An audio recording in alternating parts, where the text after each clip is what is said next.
हसन, आपके जानिब आएंगे। आप समझते हैं कि एक एक करके, जैसा कि साद रसूल साहब ने भी कहा कि अब पर्दे हटते जा रहे हैं, हकाइक आवाम के सामने आते जा रहे हैं, जो रही सही बची कुची कुछ इनके पास थी, कह लें मामलात जो आवाम के सामने लेकर जा सकते थे। आसिफ अली जरदारी साहब ने भी और खुर्रम दस्तगीर साहब ने भी जिन बातों की तरफ इशारा किया, उसके बाद आप समझते हैं कि ये हकीकत आवाम के सामने आने के बाद जनाब ये हमें बचाने के लिए नहीं बल्कि अपने आप को बचाने के लिए सियासत में आए थे, आवाम इन्हें अब कबूल करेंगे?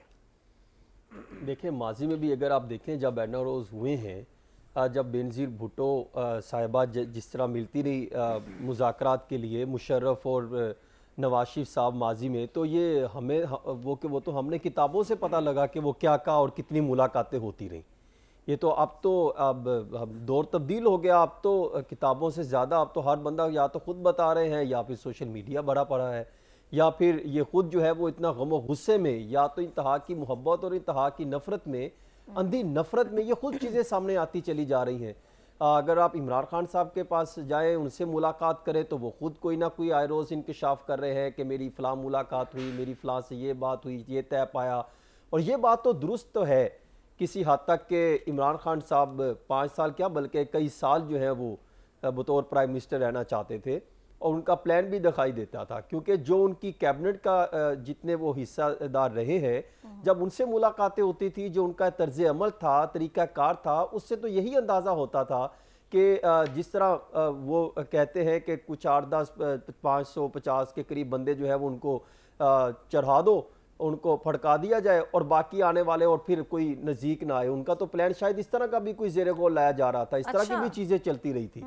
तो अभी भी ये बातें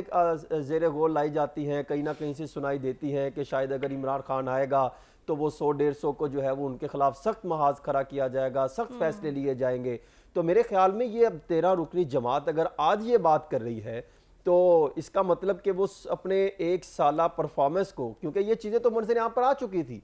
अब ये बात करना कि जब 1 साल गुजर गया, जब अवाम आपसे जो है वो हिसाब मांगती है, जब अवाम आपसे सवाल करती है, तो क्या आप अदलिया महाज क्यों खोले बैठे हैं, आप मुआशी महाज क्यों खोले बैठे हैं, आप सिक्योरिटी महाज क्यों अपनी तरफ से खोले बैठे हैं, आप अवाम के जो है वो हालात बेहतर करने आए थे, क्या करते चले जा रहे हैं? तो आज इस तरह की स्टेटमेंट देना कि जो है वो 35 तक रहना चाहते थे और हम इसलिए आए, और फिर ये कहना कि ये पार्लियामेंट में हम आके अवाम के लिए कुछ करेंगे, मुझे तो अवाम के लिए कुछ होता दिखाई नहीं दे रहा। या तो ये 1 साल में आने के बाद कोई ऐसे प्रोजेक्ट लॉन्च करते अवाम के फलाह बहबूद के लिए, अवाम की फलाह के लिए, इंसानी हकूक के लिए कोई कानून साजी करते, तो फिर तो ये कहा जा सकता था कि ये भी बहुत अच्छा करने आए हैं। हमें तो लगता है ये भी उसी डगर पर चलते दिखाई दे रहे हैं, वो भी उसी डगर पर चल रहे थे।